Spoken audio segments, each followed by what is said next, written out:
There's a split second when everything falls apart in front of everyone. Your reputation shatters. People whisper. Cameras capture your worst moment. And right there, you make a choice that determines everything. Dissolve into nothing or become something unstoppable. Michael Jordan got cut from his high school basketball team, publicly rejected. But something clicked in that gym that Silicon Valley doesn't want you understanding. The humiliation didn't end him. It weaponized him. And the formula is simpler than you think. Why do legends use public failure as rocket fuel? Let's cut through the noise. Michael Jordan wasn't destined for greatness when he got cut from varsity. He was a decent player who got publicly dismissed as not good enough. The coach posted the list. Jordan's name wasn't there. Everyone saw. Everyone knew. But here's where Power Law 27 activates. Play on people's need to believe to create a cult-like following. Jordan didn't create a cult, he created a religion of proof through relentless action. The conspiracy nobody discusses? Society programs you to fear public failure above almost everything else. Why? Because public humiliation that gets transformed into fuel creates individuals who cannot be controlled by social pressure anymore. You've already been through the worst. What leverage does anyone have left? Jordan walked into that gym the next day knowing everyone saw his name absent from that list. And he decided something brutal. Use their doubt as high-octane motivation. Stoics understood this centuries ago. It's not the event that destroys you, it's your interpretation. Jordan didn't interpret getting cut as, I'm not good enough. He interpreted it as, they made a mistake, and I'll prove it daily until reality bends. Every shot he took in practice was a middle finger to that list. Every workout was evidence being compiled. While others trained for approval, Jordan trained for vindication. Here's the darker angle. Elite performers often seek controlled humiliation. They put themselves in situations where failure is public and documented. Why? Because it eliminates the safety net. When everyone's watching, you either deliver or die. Symbolically, Jordan made everything public. His failures, his wins, his obsession. No hiding. Nowhere to run except forward. Identify your most public failure or rejection. Write down exactly who witnessed it and how it felt. Now flip the script. How can I use this as evidence I was being prepared for something bigger? Jordan didn't try to make people forget he got cut. He made sure everyone remembered and saw what came after. Create your after. The real question is, how many times have you let public shame silence you when it should have been your origin story? How does shame become the most dangerous weapon you own? Here's something NCIS Rule 3 encodes perfectly. Never be unreachable. Jordan was never unreachable literally. He stayed in the gym longer than anyone. But metaphorically, he made himself unreachable by conventional standards. The humiliation of being cut created a gap between him and normal human motivation. He operated on a different frequency entirely. That's what weaponized shame does. It puts you beyond regular incentives. There's a psychological warfare tactic here that ancient strategists knew cold. When you're publicly humbled, you have two paths: implode with excuses or explode with execution. Jordan chose explosion. No excuses about the coach being unfair. No complaints about politics. Just endless, brutal work until the scoreboard shut everyone up. Power Law 33 states, discover each man's thumbscrew. Jordan's thumbscrew was that posted list. He never let himself forget it. Look at Walt Disney, fired from a newspaper for lacking imagination and having no good ideas. Public humiliation in his industry. His editor literally told him he was creatively bankrupt. That rejection could have ended him. Instead, he built an empire that now owns half your childhood memories. The humiliation wasn't a stop sign, it was gasoline on a fire that was barely lit. The conspiracy angle? Your brain is designed to avoid social rejection because tribal exile meant death for millennia. But modern society exploits this ancient wiring to keep you compliant. Step out of line, get humiliated. Make a mistake, get publicly shamed. The system uses your fear of humiliation as invisible chains. Jordan broke those chains by running toward the pain instead of away from it. Here's what separates the forgettable from the immortal. One group lets humiliation define their ceiling. The other uses it to shatter all ceilings. When Jordan didn't make varsity, he could have accepted, "I'm a GV player."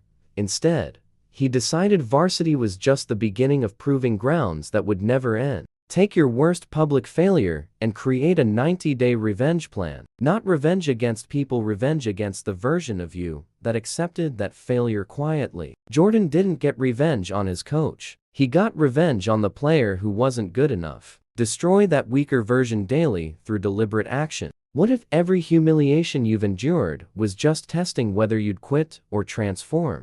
What if your lowest moment was actually your launchpad? We've reached the core transformation principle. Jordan didn't just make the team, eventually he became the standard. 6 championships, 5 MVPs, a name synonymous with excellence itself. But here's what matters. He never forgot being cut. In his Hall of Fame speech, he brought it up. Not to forgive, to remind everyone what fuel tastes like. Power Law 15 commands, crush your enemy totally. Jordan's enemy was the voice saying, "You're not enough." He crushed it so completely that voice became impossible to hear over the roar of victory. The Stoics called this obstacle into opportunity. When life gives you humiliation, you're being handed raw material. Most people see garbage. Jordan saw uranium, unstable, dangerous, but capable of powering cities if refined correctly. He refined his humiliation through practice, through competition, through making every game a referendum on that original doubt. There's a dark pattern worth noting. Many of history's most dominant figures had defining humiliations. Early, Abraham Lincoln lost 8 elections before winning presidency. 8 public rejections, each one documented, each one ammunition. The pattern suggests something. Humiliation might be the universe's filtering mechanism. It asks, do you actually want this, or are you just curious? Most people answer with silence and retreat. The legendary answer with obsession and advance. Consider Colonel Sanders, rejected 1,009 times trying to franchise his chicken recipe. 1,009 no responses. Most people quit after 3. He was 65 years old, broke, and living off Social Security. The humiliation of poverty in old age could have been his ending. Instead, he made it his beginning. Today, KFC operates in 145 countries. The man who heard no 1,009 times created a global empire. Practical action 3. Create a humiliation scoreboard. Every time someone doubts you, mark it. Don't get angry, get systematic. Jordan kept mental track of every slight, every doubt. Use them as checkpoints. When you succeed, you're not just winning, you're erasing their doubt from reality itself. Make your success so loud, their doubt becomes historical fiction. Drop unbreakable in the comments if you realize shame is just pressure creating diamonds. What's the humiliation that marked you? And how are you going to weaponize it now? If this video is hitting different, smash that like button and subscribe. There's more ammunition coming. What happens when you stop running from pain and start refining it? Final truth nobody wants to admit. You already have enough humiliation stored to fuel a decade of victories. The problem? You buried it under shame instead of distilling it into jet fuel. Jordan didn't have therapy apps. He had a basketball, a court, and rage refined into precision. That's the difference between processing pain and weaponizing it. Power Law 48 is direct. Assume formlessness. Jordan became formless, impossible to predict, impossible to stop. How? By using every humiliation as evolution fuel. Each doubt made him adapt. Each failure made him iterate. He didn't stay the cut kid, he became something nobody could define or contain. That's what weaponized humiliation creates. Constant evolution fueled by refusing to accept limitations. NSYS Rule 13 states, never, ever involve lawyers. Jordan's version. Never, ever involve excuses. No lawyers for his ego. No excuses for his gaps. Just brutal self-assessment and action. When he missed shots, he shot 500 more. When teams figured him out, he added new dimensions. The humiliation of being cut taught him the most dangerous lesson. You're never finished evolving unless you choose to be. Look at Sylvester Stallone. Rejected by every studio for Rocky. So broke, he sold his dog for $50.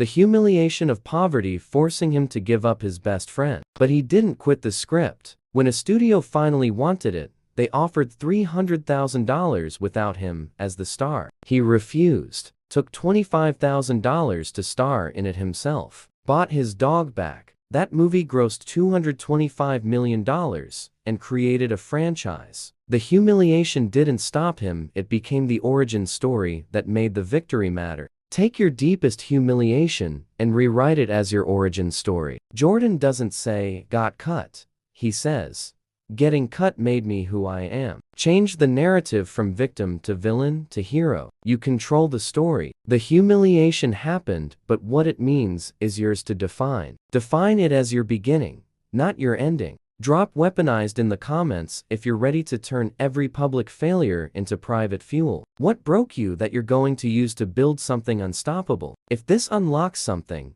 hit that like, subscribe, and share this with someone who needs to hear it. Their humiliation might be waiting to become their superpower. The final truth: Jordan wasn't special genetically. He was special in choice. And now you know the protocol. What will you do with it?